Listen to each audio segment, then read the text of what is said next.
Ya, gue baru bikin video lagi gitu ya, karena beberapa hari lalu lagi ini aja banyak kegiatan atau gitulah, banyak kayak gitu. So ya, ya hari ini biasa gitu ya, gue pengen bahas pertandingan yang udah final Piala Dunia gitu ya, final Piala Dunia yang mempertemukan antara Argentina dan Prancis gitu ya. Cuma sebelum itu, ya gue mau bahas sedikit ya soal Prancis lawan Maroko, sama nanti setelah ini membahas tentang Maroko sama Kroasia. Jadi ya, Prancis lawan Maroko waktu itu ya kita melihat bahwa Prancis juga menunjukkan ya cukup ya pemain yang starter gitu ya. Ya 4-2-3-1 seperti biasa, dan nah di sini Maroko yang ya cukup blunder gitu ya, karena biasa kan dari fase grup sampai quarter final mereka menggunakan formasi 4-3-3. Nah, kenapa si Wahid atau pelatih Maroko ini kenapa nggak menggunakan formasi 4-3-3 aja, malah 5-4-1 gitu loh. Tapi ya menurut gua wajar sih, karena pelatih Maroko kan baru 3 bulan doang gitu ya. Jadi ya mungkin lagi bereksperimen, apalagi di ajang sebesar ini gitu ya. Oke ya, soal Prancis lawan Maroko ya, gue melihat bahwa ya Prancis cari gol terlebih dahulu dan ya coba main bertahan gitu, dan sebenarnya beberapa kali dapat peluang juga dari Maroko, tapi ya nggak berbuah gol gitu loh. Yang gue ingat itu atau salah satu peluang yang besar itu pemain Maroko yang salto gitu, dan ya kena tiang juga kan itu, sama Giroud waktu itu juga kena tiang. Jadi ya, ya waktu itu di babak pertama ya Theo Hernandez yang golin di menit 5, terus Kolo Muani di 79. Itu kan dari skill individunya Mbappe yang acak-acak pemain Maroko ya. Jadi ya kalau soal Prancis Maroko ya kita pasti udah pada tahu lah gitu, yang lolos ke final siapa gitu. Ya yang tadi gue bilang, gue mau bahas Maroko lawan Kroasia. Gue nonton gitu ya bahwa Kroasia cukup bermain bagus gitu loh, cukup bermain bagus, cukup bermain spiritnya tinggi gitu loh. Apalagi Modric gue lihat tuh bener-bener keren banget gitu, maksudnya ya seenggaknya lu nggak masuk final tapi lu masih adalah gitu kayak penghargaan yang lu dapat gitu, tim lu dapat juara 3 gitu loh. Jadi kayak ya gue ngeliat Modric, umpan-umpannya masih keren sih gitu sih. Iya, kalau lihat Kroasia dan Maroko waktu itu ya perebutan juara 3, itu kan golnya lewat heading kan dua-duanya gitu. Jadi pas Kroasia udah golin, langsung dibalas sama Maroko gitu. Dan ya gol juga agak lupa gitu di menit berapa, Kroasia golin lagi, jadi 2-1 skornya sampai full time gitu. Tapi gue apresiasi Maroko gitu ya, karena dengan pelatih yang baru 3 bulan aja udah sampai semifinal, dan cukup terhibur juga sih ketika melihat Maroko sama Kroasia bertanding gitu ya. Jadi ya kongres lah buat Modric, walaupun gak sampai final tapi bisa mendapat juara 3 gitu, dan pemain-pemain Kroasia yang lainnya. Maroko ya bener-bener udah prestasi banget gitu, udah sampai semifinal, udah sampai 4 besar dengan pelatih yang baru 3 bulan gitu ya. Apalagi kan kalau kita melihat Piala Dunia kan,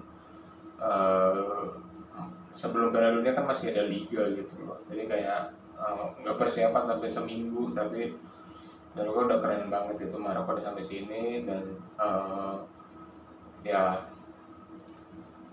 ya gue tepuk tangan sih, karena ini benar-benar prestasi banget. Bahkan Maroko kan satu-satunya wakil Afrika yang sampai sini gitu.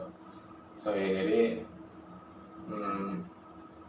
sebelum bahas pertandingannya lagi ya, gue juga mau recap juga gitu ya, perjalanan Argentina sama Prancis. Ya kita tahu semua bahwa Argentina kalah di match pertama lawan Arab Saudi, tapi selebihnya menang semua gitu, lawan Meksiko, Polandia, Australia, Belanda, Kroasia. Nah, kalau Prancis mirip sama kayak Argentina, kalah sekali di fase grup. Cuma bedanya Prancis itu kalahnya di match terakhir di fase grup lawan Tunisia. Lawan Australia menang besar, Denmark dengan skor 2-1 lawan Denmark. Lawan Tunisia kalah 1-0. Terus di di 16 besar Prancis kan ketemu Poland, 8 besar ketemu England atau Inggris, ya semifinalnya ketemu Maroko gitu. Dan ya final yang cukup ideal ya, Argentina dan Prancis itu. Ya kalau kita melihat dari match-match sebelumnya, menurut gua pribadi mungkin Argentina itu cukup unggul sih menurut gua di lini tengah, karena kalau lihat Prancis main kan lebih ngandelin dua pemain sayapnya si Mbappe sama Dembele. Tapi jangan lupa perannya Griezmann cukup penting di belakang strikernya itu. Strikernya kan Giroud kan. Griezmann cukup bagus sih performanya di selama turnamen ini gitu. Dan ya makanya kayak di satu sisi pengen lihat sebagai fans Messi kan pengen lihat Messi juara gitu ya. Tapi di satu sisi lawannya juga cukup tangguh gitu. Jadi ya gue sebelum bola ditendangnya, gue berharap match ini match yang seru, bukan yang membosankan sih. So ya line up-nya kan kalau Argentina 4-3-3 gitu ya.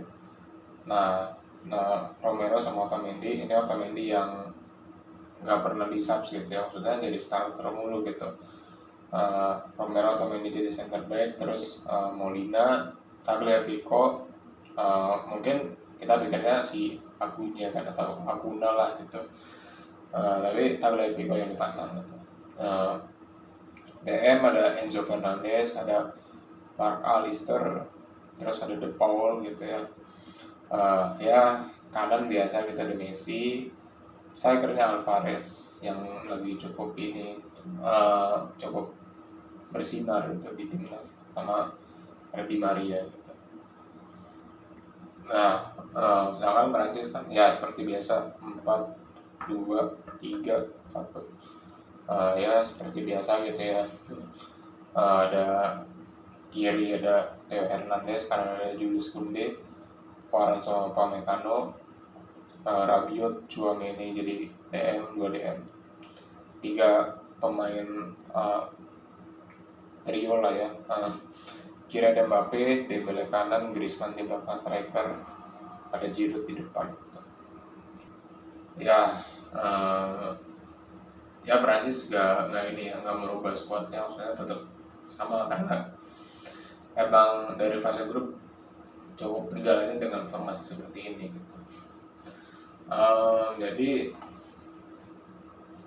kalau melihat gitu ya di babak pertama gitu, ya pasti agak mainnya berhati-hati gitu. Tapi mungkin gue melihat bahwa Argentina yang cukup pegang kendali gitu, cukup yang menguasai pertandingannya gitu. Jadi ya akhirnya kan cetak gol gitu ya di menit 23, Messi penalti. Sebenarnya itu menurut gue pribadi ya itu nggak foul sih.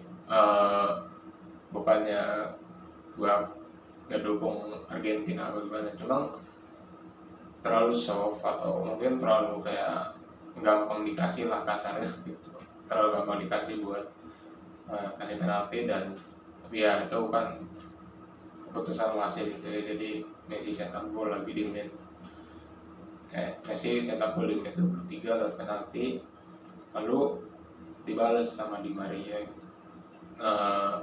Langsung cetak 2-0 gitu Di Maria dengan counternya yang cepat gitu ya, mungkin dari sini gitu ya. Ini pemain Prancis gitu.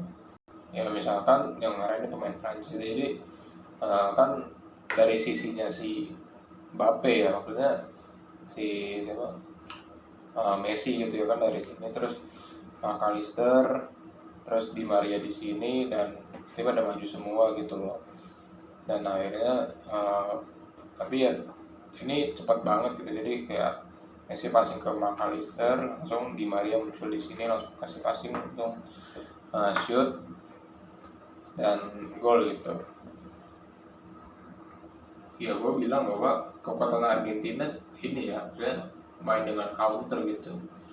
Counternya begitu cepet banget. Kalau melihat gol Argentina yang kedua juga kan lawan Kroasia juga hampir lah sama gitu skemanya, bahkan sama gitu ya dengan counter attack-nya gitu yang cepet banget dengan 3 pemainnya. Sama gitu dengan golnya Di Maria gitu yang dari counter attack juga. Jadi Di Maria jadi kayak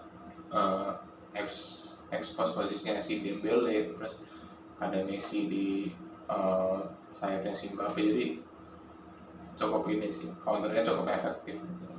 Jadi babak pertama berakhir dengan skor 2-0. Kalau kita melihat Prancis gitu ya, itu nggak ada shot sama sekali, bahkan on target aja nggak ada, itu 0 gitu. Yang menang foul doang kayak 9 kalau nggak salah ya foulnya di babak pertama gitu. Oke, langsung masuk ke babak kedua. Nah disinilah maksudnya permainannya mulai seru, karena ya pasti kan Prancis mau ngejar gitu kan. Jadi ya sebelumnya kan si Giroud sama Dembele ditarik kan. Gue juga awalnya tuh bingung kenapa ditarik gitu, karena kalau lu maksudnya mainin Giroud gitu ya, kalau lu masih mainin Giroud di posisinya dia gitu, itu kan lu bisa main kayak ini mungkin oportunis, atau dari sayap kan kalau naik kan bisa oportunis atau wingback yang naik gitu loh. Jadi lu bisa mainnya oportunis gitu kalau udah buntu gitu. Tapi ya memang Giroud cukup nggak terlalu bermain bagus lah gitu. Tapi ya Dembele ditarik menurut gue juga enggak ya, ya bingung juga sih, karena kan kalau Dembele bisa dikasih instruksi buat kayak gini mungkin bisa beda gitu. Cuma ya kan terserah Deschamps gitu. Dia kan kalau nggak salah dua si Dembele sama Giroud kan diganti sama si Thuram sama si Kolo Muani gitu. Nah masuk babak kedua cukup seru gitu, cukup kayak pengen nyerang gitu. Sebenarnya kayak gue juga ngeliat Argentina tuh pengen kayak incer counter, cuma nggak bisa gitu loh. Ya harusnya menurut gue Argentina jangan turunin tempo atau gimana, tetap ngepres lah, buat kayak ngepres 4-5 orang pemain gitu biar mencegah lah kayak Prancis misalnya mau counter attack, apalagi kan tahu sendiri Mbappe secepat apa gitu loh. Jadi ya gua kira gitu ya pas 2-0 ya udah hampir mau kelar itu. Gua ngerti sih kayak 2-0 masih belum kill lah gitu, maksudnya masih belum ngebunuh gitu, ngebunuh permainannya gitu, langsung kayak udah pasti kalah enggak gitu.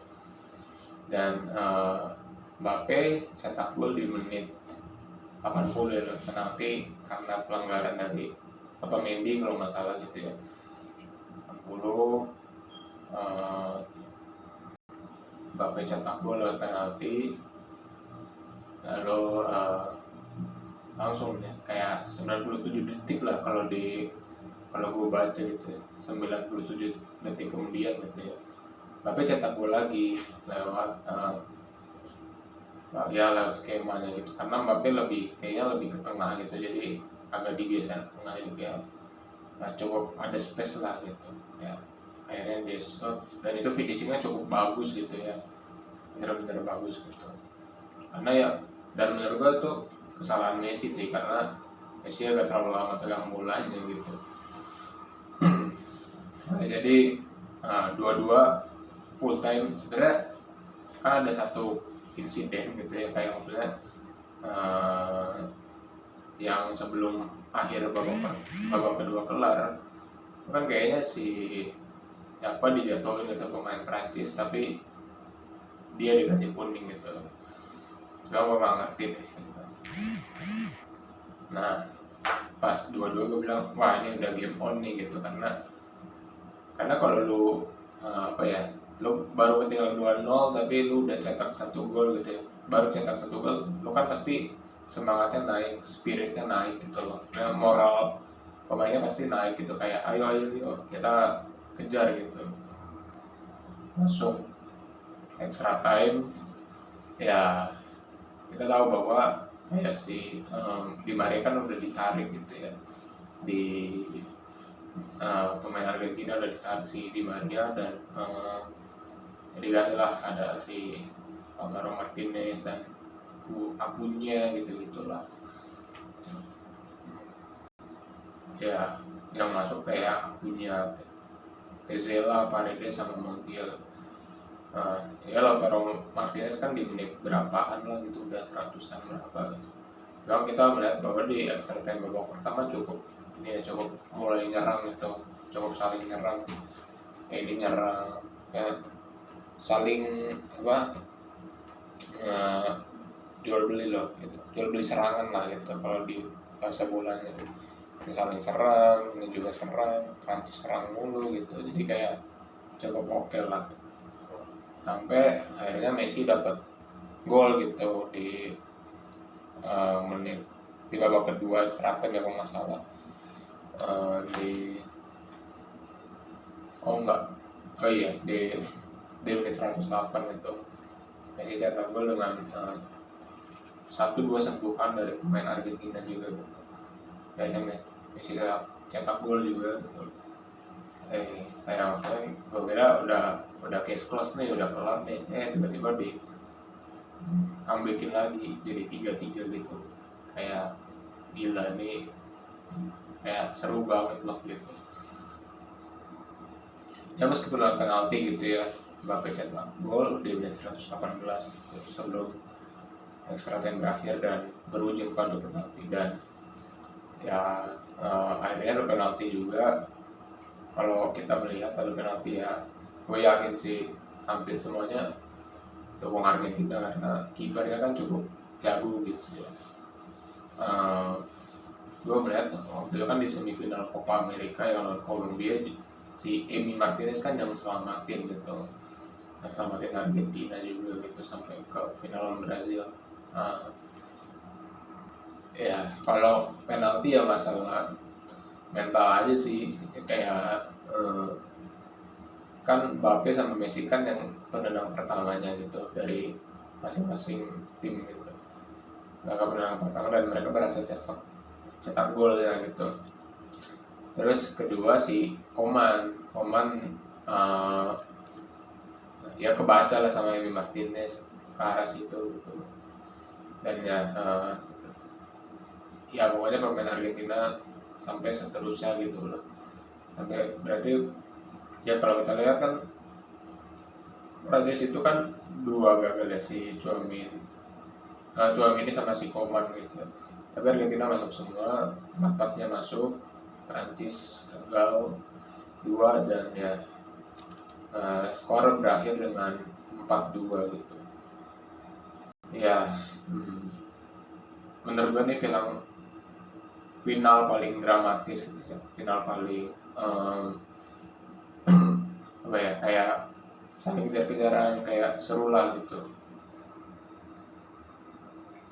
ya. Tapi kemenangan jatuhnya ke Argentina, dan yang dibilang calon tim kuat ya akhirnya juara dan gue bangga gitu ya, maksudnya gue sebagai fans Messi ngelihat Messi juara seneng banget gitu, karena ya meskipun kayak tim yang gue dukung kagak juara, cuma gue juga pengen melihat, di satu sisi pengen melihat Messi juara gitu, jadi kayak ya ini tahun-tahunnya Messi lah gitu. Akhirnya Messi dapat impiannya, Mbappe tetap semangat dan ya jangan nyerah lah gitu, karena dia kan masih muda gitu loh, masih muda banget gitu, beda belasan tahun gitu sama Messi, jadi mungkin tanda kutip bisa dibilang the next goodnya Messi atau Ronaldo gitu, Mbappe sama Haaland ya gitu. Dan ya perdebatan Messi sama Ronaldo menurut gua itu terserah sih, karena subjektif aja kan, karena kan tergantung lu seleranya siapa gitu. Tapi ya kalau secara data ya ya udah kelar lah gitu. Maksudnya ya Messi dijuluki sebagai GOAT atau the great of all times ya di sepak bola gitu, dan ya happy ending for Leo. Ya karena kan kemungkinan besar kan Piala Dunia berikutnya dia udah nggak main, maksudnya udah umur 39 gitu atau menuju 40 gitu. Tapi ya thank you banget, maksudnya gue terhibur gitu dengan aksi-aksi Messi, karena menurut gue juga Messi sama Ronaldo, kedua pemain ini menurut gue pemain yang hebat banget, pemain yang profesional banget gitu. Jadi ya keep it up Ronaldo, dan Messi congrats ya, terutama buat tim Argentina, tapi yang terutama ya pasti Messi, yang congrats buat Messi, akhirnya dapat juara Piala Dunia dan impiannya tercapai gitu ya. Thank you guys for watching, salam sepak bola.